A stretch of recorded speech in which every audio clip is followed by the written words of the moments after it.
ముఖ్యంగా ఈ 3 వంతెనల ఉద్దేశం ఏంటంటే, ఇంతకుముందు గుంటూరులో 2 లేన్లే ఉండే రైల్వే లేన్లు, వీటిని 4 లేన్లు చేయబోతా ఉన్నారు. ఒకప్పుడు పెద్ద ట్రైన్లు అంటే 25 బోగీల కంటే ఎక్కువ ఉండేవి, ఒక 2 స్టేషన్ల మీదే ఒకే టైంలో ఆగాయి. దాంతో ట్రైన్లు టైమింగు డిలే అవటము, నంబర్ ఆఫ్ ట్రైన్స్ ఇక్కడ లేనటువంటి పరిస్థితి. ఇప్పుడు ఈ 3 వంతెనల బ్రిడ్జ్ చేయటం వల్ల మనకు ప్లాట్ఫామ్ పెరుగుతుంది, పెరగడంతో 4 లేన్లు వస్తాయి. సో ఎక్కువ లాంగ్ ట్రైన్స్ అన్నీ కూడా ప్లాట్ఫామ్ మీద ఆగి టైమింగ్ కరెక్ట్గా వచ్చే విధంగా ఉపయోగపడుతుంది. అందుకని అది ఒకటి ఉపయోగం. రెండోది, రేపు శంకర విలాస్ బ్రిడ్జి ఏప్రిల్లో స్టార్ట్ చేసినప్పుడు ట్రాఫిక్ డైవర్షన్కి మనకు కావాలి, అందులో ఇది ఒక ప్రత్యామ్నాయ మార్గం. కాబట్టి దీన్ని కూడా దృష్టిలో పెట్టుకొని సాధ్యమైనంత ఫాస్ట్గా చేయాలని నిర్ణయించాం.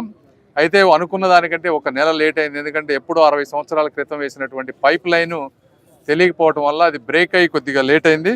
బట్ ఏదేమైనప్పటికీ చాలా నీట్గా చేశారు, సుందరంగా చేశారు, చక్కటి. ఇంకొక ఈ ప్రాంతంలో పాత బ్రిడ్జ్ వల్ల ఇబ్బంది ఏంటంటే ఎప్పుడు వర్షం పడ్డా కూడా వాటర్ విపరీతంగా ఆగిపోవటం.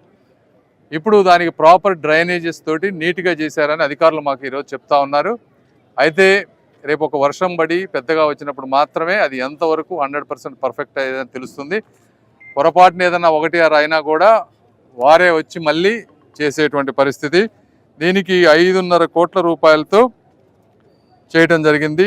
దీన్ని ముందుండి చేసినటువంటి రైల్వే అధికారులకు, మున్సిపల్ కమిషనర్ గారికి, మున్సిపల్ సిబ్బందికి, అదేవిధంగా మా ఎమ్మెల్యేలు నజీర్ గారికి, మన మాధవి గారికి, కార్పొరేటర్లకి అందరికీ కూడా ఇంకొకసారి ధన్యవాదాలు తెలుపుతా ఉన్నాను.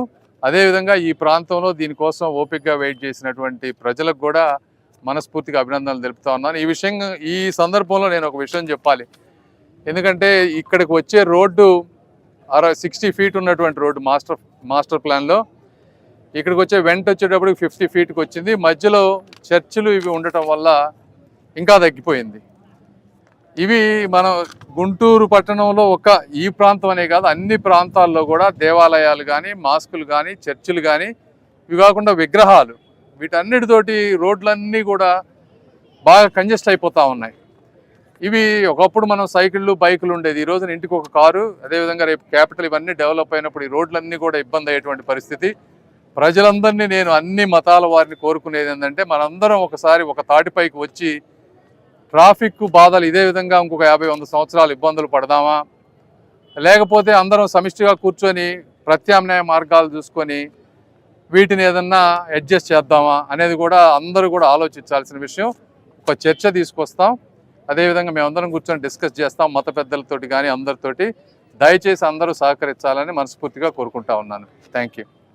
చూసారు కదండి, మరి ఈ వీడియో కనుక మీకు నచ్చినట్లయితే ఒక లైక్ కొట్టేసి మీ అభిప్రాయాన్ని కూడా కామెంట్ బాక్స్లో తెలియజేస్తూ ఇలాంటి ఇంట్రెస్టింగ్ అప్డేట్స్ కోసం మా ఛానల్ని సబ్స్క్రైబ్ చేసుకోండి.